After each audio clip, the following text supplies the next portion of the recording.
Thank you very much for inviting me to speak and to tell you a little bit about what we do at Earnham and Dowd Primary School. My name's Jude Scrutton and I am the PE teacher and lead for PE in my school. Next slide, please. This is just a snapshot of some of the activities and experiences that the children at our school might get involved in, just to give you a bit of a flavour of the amount of things we do. Next slide, please. So why are Earnham and Dowd qualified to discuss this issue? Well, for a long time now, we've had an excellent record of PE in school sport.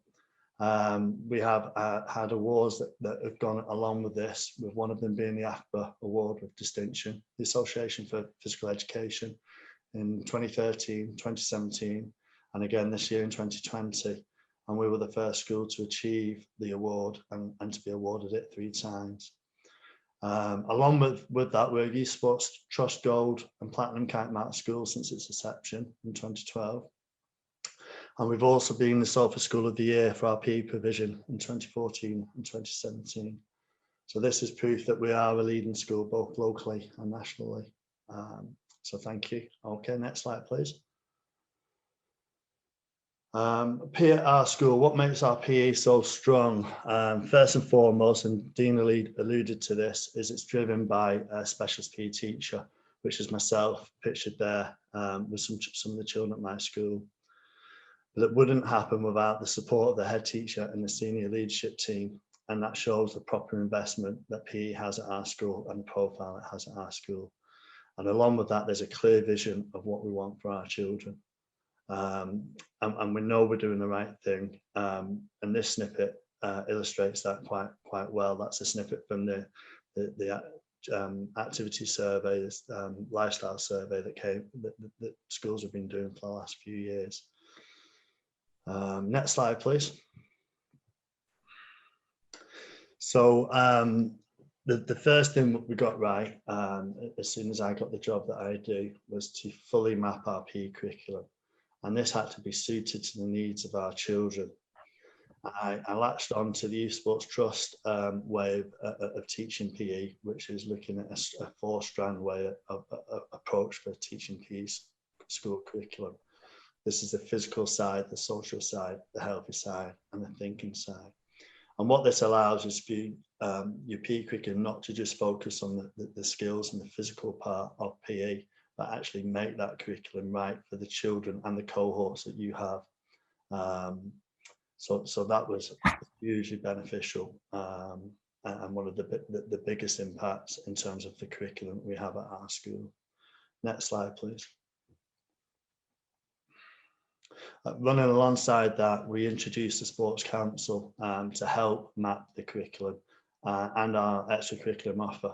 So rather than me just deciding what the children did, they were part of that decision. And this led to a massive range of sports and experiences that the children at our school have.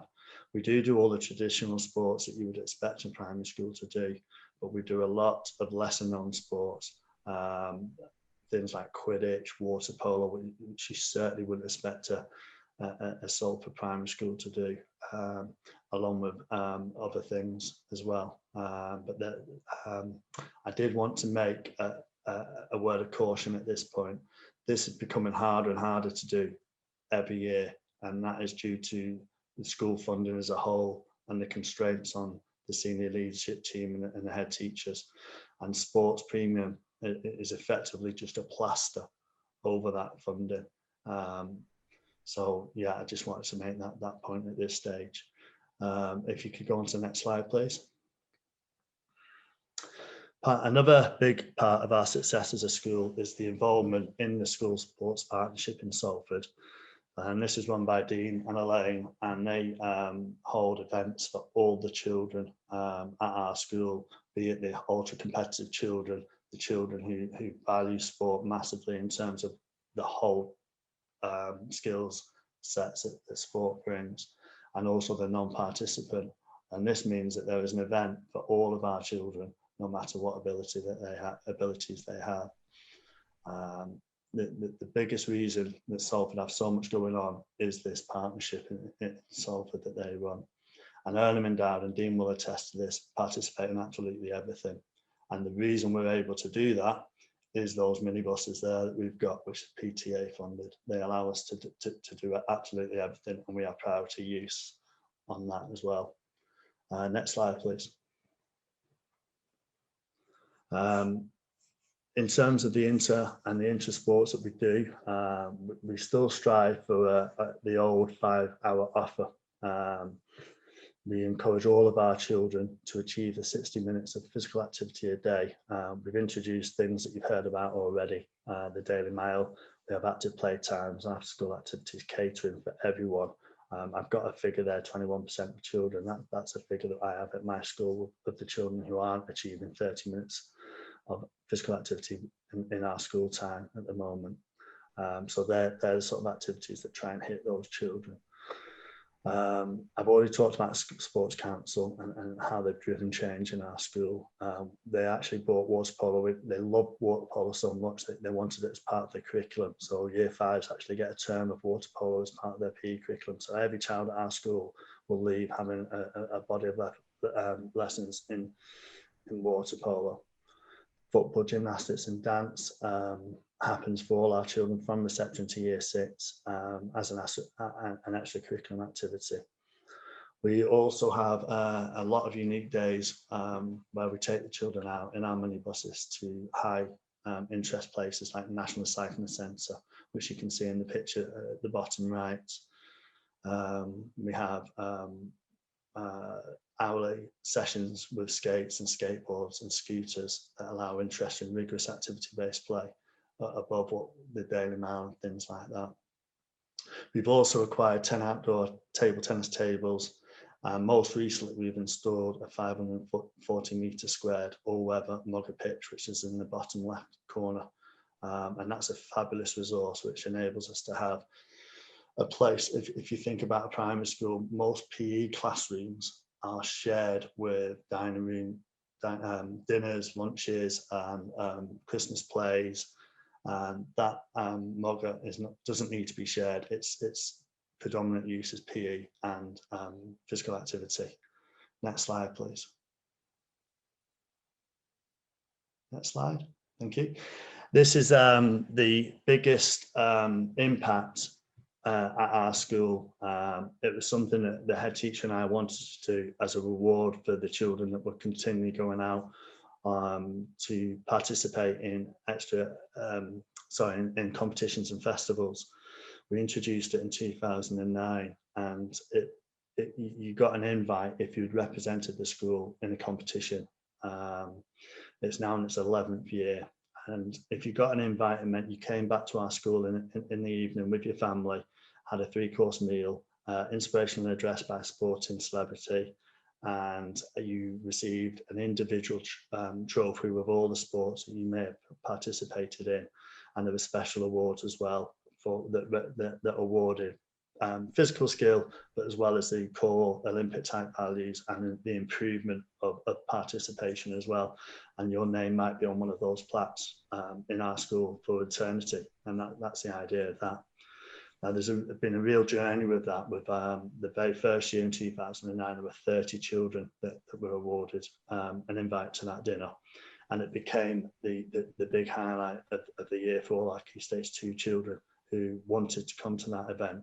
And we saw after school clubs just plummet in terms of how many children would rather come to them rather than go home and do their screenplay that they were doing before that. So it had a massive impact. And the last 5 years, that awards dinner is now a 2-sitting affair for year 3-4 children at 6 o'clock, at 4 o'clock, and for year 5 and 6 children then coming at 6 to 8 o'clock for that dinner. And it again shows a large investment and huge impact that events like this can hold. That's all free as well, and the children don't pay for that. It's all part of the PE offer. Next slide, please. As well as what we do individually, when the sports premium came out, we met as a cluster of schools and decided to pull some money together to deliver 3 areas really. Firstly, and probably the most important area, is we meet with our P leads all meet and share the good practice that's going on. And we also then talk about what festivals and PE competitions we'd like to have throughout the year. And that leads into the calendar of festivals and competition. So Wernham Cadishead have at least 3 or 4 competitions every half term that have A, B and C leagues for all ability wise to come to and have high quality competitions just locally as well as Salford. And then the third strand to that is the bespoke training that I go out and deliver in those schools, and that has been insets to whole staff, it's been demonstration lessons, it's been working with P leads and individual teachers to help them on whatever they may need for their school. Next slide, please. So this is something that we completed in 2019 last year. And even with all that work that I've just been through, we were disappointed with that first statistic that you can see, that only 26% of our children were completing the 60 minutes of activity a day. I did feel a little bit better when I saw the national statistic, because we made me feel a little bit happier. But what shows a massive strength of our school is the statistic below it. It shows a massive strength of our school. But I am latching on to the fact that there is still 1 in 5 children not doing their 30 minutes, and that's where I get my 21% data from. Next slide, please. Next slide, please. Thank you. So we've introduced the Daily Mile to try and impact on that 21%. And it's the idea is to decrease the amount of children not getting their 30 minutes in school. We've surveyed those children. We're still early days a bit, and that's the sort of response that we've had in terms of children feeling fitter, feeling happier, and enjoying the Daily Mile. So it's been quite a positive thing that we've introduced, like a lot of schools have. Okay, next slide, please. The last thing we do as a school that really helps is we access all the possible funding streams that are available for us. So some of them are national, with things like the National Lottery Awards for All, and there's some more local ones with the Salford CVS and the Hamilton Davis Trust and the Rotary clubs locally. And these have led to the purchase of scooters, skates and ramps, which I've already discussed. The introduction of the Daily Mile. We also have a family activity club that's targeted support to try and bring in the whole families together to have some sort of form of activity, either in school or at local venues. We have a set of balance bikes, and that goes with our vision of all children at our school being able to swim, ride a bike or scoot and skate, to try and elicit children making better journeys, choices. We have acquired 10 table tennis tables to help with active play, and as I've already mentioned, we've just installed this 540 metre squared all-weather mugger pitch. Next slide, please. So to summarise our school, physical education is every 2 hours for every class, and it's fit for purpose and well invested in. We strive for that 5-hour offer every week. It has a central part in raising aspirations, attainment, health and happiness of the children in our school. It's supported by the senior leadership team and driven by a PE specialist. And and this is key really, it is my strongly held belief that having a well-motivated PE teacher on the full-time staff of every primary school would go a long way to achieve the same outcomes for everyone as it does at Elmendale Primary School. My fear for the future is the budget constraints will see my role in my school reduce over the next decade rather than increase. Thank you very much for your time.